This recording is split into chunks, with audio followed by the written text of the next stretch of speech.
আসসালামু আলাইকুম। Family card কিভাবে আবেদন করবেন? আসলে কি ফ্যামিলি কার্ড আবেদন করা যায়? তাহলে আমরা দেখি একটু ওয়েবসাইটে প্রবেশ করে দেখি। সেটা করার জন্য আমরা মোবাইলে অথবা কম্পিউটার স্ক্রিনে যে কোনো জায়গা থেকে আপনি আবেদনটি করতে পারবেন অথবা দেখতে পারবেন। তো আমরা গুগল ক্রোমে চলে আসলাম। গুগল ক্রোমে আসার পরে আমরা এখানে সার্চ বারে লিখব টিসিবি। এই লেখাটা লেখার পরে আপনি দেখতে পাবেন সর্বপ্রথমে যে ওয়েবসাইটটি আছে সেখানে ক্লিক করবেন। সেখানে ক্লিক করার পর আমাদের সামনে এরকম একটি ইন্টারফেস শো হবে। সর্বপ্রথম যেটি আছে সেখানে ক্লিক করলাম। ক্লিক করার পর আমাদের সামনে এরকম একটি ইন্টারফেস শো হবে। যখন এরকমভাবে দেখতে পাবেন তখন আপনারা একটু নিচের দিকে আসবেন। আর যারা মোবাইল থেকে এটা আবেদন করতে যাবেন তখন আপনারা ডেস্কটপ সাইড করে নেবেন। একটু নিচের দিকে এসে ডাইন সাইডে এই জায়গাতে দেখতে পাবেন টিসিবি ডিলার নিয়োগ এবং মাঝখানে দেখতে পাবেন টিসিবি স্মার্ট ফ্যামিলি কার্ড সেবা। এখানে ক্লিক করবেন। এখানে ক্লিক করার পর আপনার সামনে এরকম একটি ইন্টারফেস শো হবে। একটু পরে আপনি দেখতে পাবেন মেইন সার্ভার আমাদেরকে নিয়ে আসবে। এই জায়গাতে আপনি দেখতে পাচ্ছেন বিস্তারিত তথ্য, সচরাচর জিজ্ঞাসা। এই লেখাটা একটু পরে দেখুন এবং নিবন্ধনে একটু ক্লিক করে দেখি। প্রথমে এখানে দেখায় আপনাদেরকে নতুন নিবন্ধন করুন। এখানে ক্লিক করে দেখাই। দেখুন আমি যখন নতুন নিবন্ধনে ক্লিক করলাম তখন এখানে দেখাচ্ছে দুঃখিত, শীঘ্রই সেবাটি চালু হবে। এখনও পর্যন্ত সেবা চালু হয় নাই, ঠিক আছে।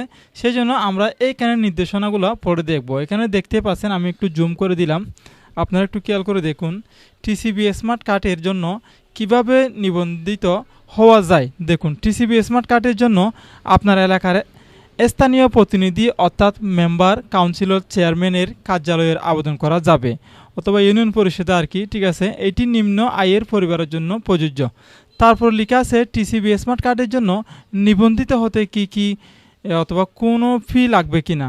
তো এখানে লেখা আছে না, কোনো প্রকার ফি বা টাকা দিতে হয় না, সম্পূর্ণ বিনামূল্যে এই সেবা প্রদান করা হয়। তারপর নিচে দেখতে পাচ্ছি আমরা টিসিবি স্মার্ট কার্ডের নিবন্ধিত হতে সবচেয়ে গুরুত্বপূর্ণ দুটি দুটি কি টিসিবি স্মার্ট কার্ডের জন্য নিবন্ধিত হতে সবচেয়ে গুরুত্বপূর্ণ তথ্য হলো, এক নম্বরে এখানে লেখা রয়েছে উপকারভোগীর জাতীয় পরিচয়পত্র নাম্বার ও জন্ম তারিখ। তারপর রয়েছে উপকারভোগীর নিজের নামে নিবন্ধিত একটি মোবাইল নম্বর, ঠিক আছে। আপনার হাতে টাকা যে স্মার্ট কার্ড অথবা আইডি কার্ড রয়েছে সেই আইডি কার্ডের দিয়ে কেনা একটি সিম অবশ্যই লাগবে। যদি আপনি আপনার আইডি কার্ড দিয়ে কেনা সিম না থাকে, আপনি এখন থেকে আপনার আইডি কার্ড দিয়ে একটি সিম সংগ্রহ করে খরিদ করে রাখুন। তারপর এখানে নিচে রয়েছে এক পরিবারের কতজন টিসিবি স্মার্ট কার্ডের জন্য নিবন্ধিত হতে পারবেন।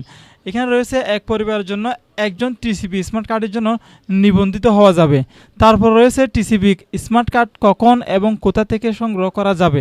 এটি এখানে লেখা রয়েছে টিসিবি স্মার্ট কার্ড ডেলিভারির জন্য প্রস্তুত হলে কার্ডের জন্য নিবন্ধন করার সময় প্রদত্ত মোবাইল নম্বরের মাধ্যমে কার্ড বিতরণের তার স্থান ও তারিখ ও কোড জানিয়ে দেওয়া হবে। অর্থাৎ মোবাইলে যে নাম্বারটি সেখানে আবেদন করার সময় দিবেন সেই মোবাইল নাম্বারে SMS এর মাধ্যমে জানানো হবে আর কি, ঠিক আছে। আমরা বুঝতে পারছি।